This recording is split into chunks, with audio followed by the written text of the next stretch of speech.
Greetings my guzzlers. Now, I've just fed, or rather, I've just, well in a way it's feeding my sourdough starter, but not in preparation for making a bread where I would just add some more flour, but actually like replenishing it as it were. So I take out my standard sort of 50 grams and then add that to fresh flour and water, and then that keeps my culture going. But you always end up with a fair bit of sourdough starter that you chuck away, you discard. And so there are various recipes for using that discard. One of which I keep meaning to do but still haven't got around to yet is using it to make some crumpets on a baking stone. I've got my Welsh baking stone. You do that on the hob rather than in the oven when you do your bread. But anyway, I'm not doing that today. I'm making some crackers. I'm making some sourdough crackers with seeds. And I'm going to make it with pumpkin seeds and with sunflower seeds. And so all you need is obviously your seeds, your discard, some more flour and some oil and salt. And then obviously an oven to bake it in. And we're going to do it on trays on parchment paper. Right, so the recipe I found, and actually there's quite a few out there if you look for it, was using 220 grams sourdough discard, and I've got 311. So I've altered all my quantities up so that I can use all of that. But I'll give you the figures that I got off the web. So we're going to add, now I'm doing, these are going to be rye because my starter culture is rye flour, so I'm going to make these all rye. So these are, or this is, sorry, 100 grams of rye flour, and to that I'm going to add some salt. Let's break up them lumps. I've got 7 grams of salt.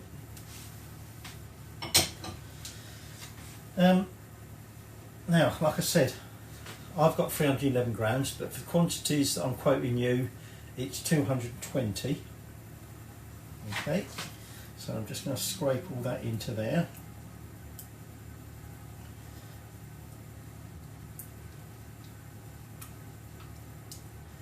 Now, when we come to mix this, you do need to be a little bit careful how much mixing you give it, because if you over mix it, it will tend to make the crackers a bit hard. You don't want hard tack. Oh, sorry Max, tasting history. So I'm just going to mix that in, but at this stage I'm also going to just chuck in those seeds.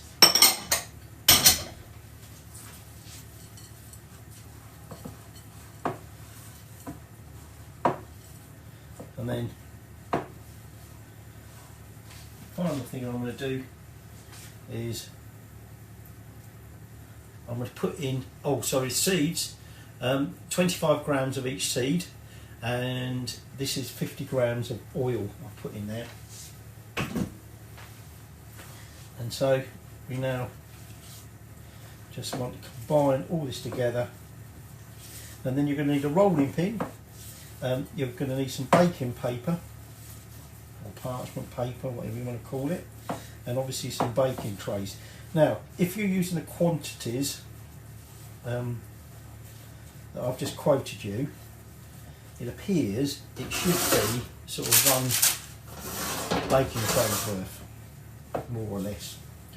And the recipe I'm following suggested you roll it directly onto a bit of paper that fits onto that tray, and then you can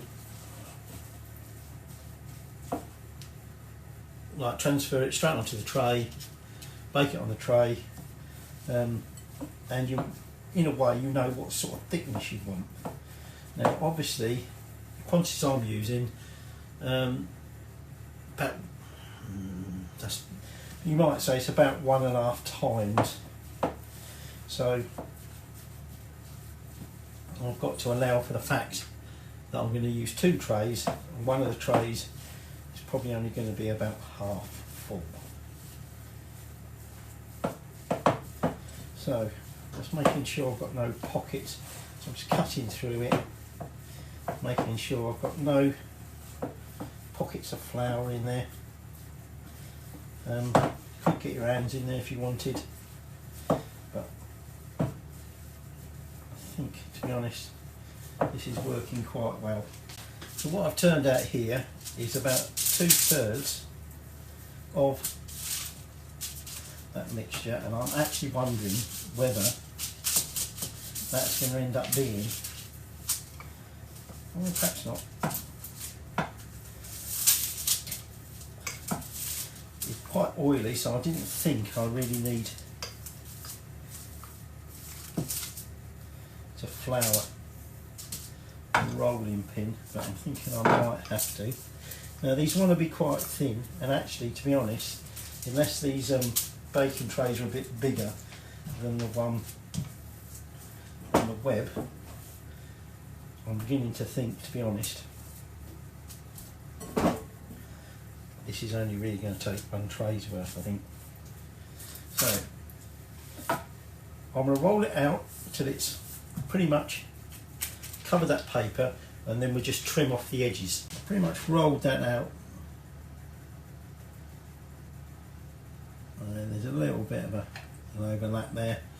So like I said, what I'm going to do is I'm just going to neaten up the edges, because hopefully at the end of the day we want these crackers to come out quite nice and even shape. So I'm just going to run my knife around the edges, like I say, to get that nice clean edge. And then what we're going to do is we're going to score it into, well, actually let's do one now. I'm just going to cut through, I'm going to cut it into strips, and then we're going to cut it across like that, so we end up scoring, well, not scoring it, we are cutting it through. And then, like I say, because it's on that baking paper, we should be able to transfer the whole thing without having to try and lift these up and break them. So there it is, cut. And now this is where it could get messy, because I'm going to attempt to slide this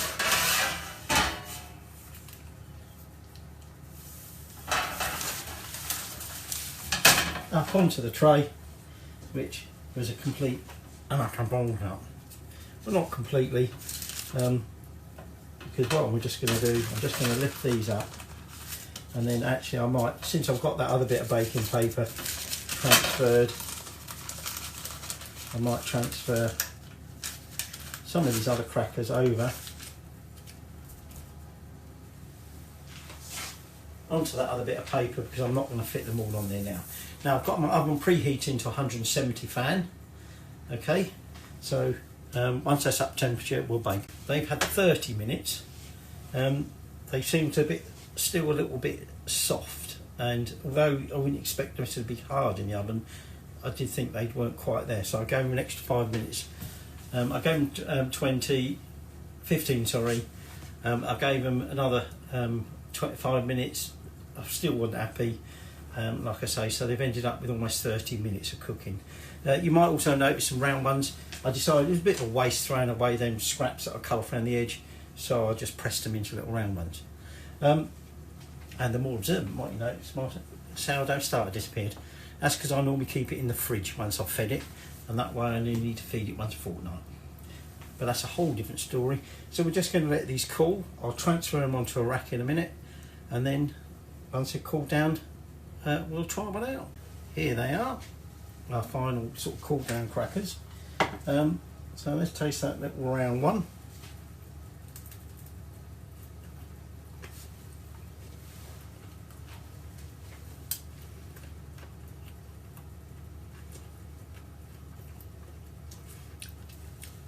Definitely getting that tang of sourdough. That sourdough starter was 2 weeks old. It had been fed 2 days ago. but it's had plenty of time for lactic fermentation in the fridge, and I think you can definitely get that sour tang. Not, you know, overly sour, but there's that, just, you know, that underlying sourness.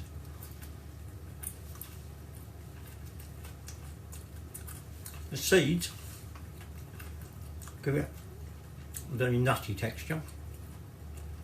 You can definitely taste the pumpkin seeds.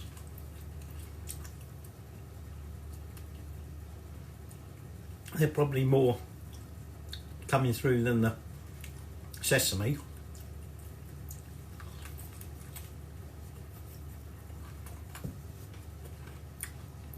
Very slightly chewy, but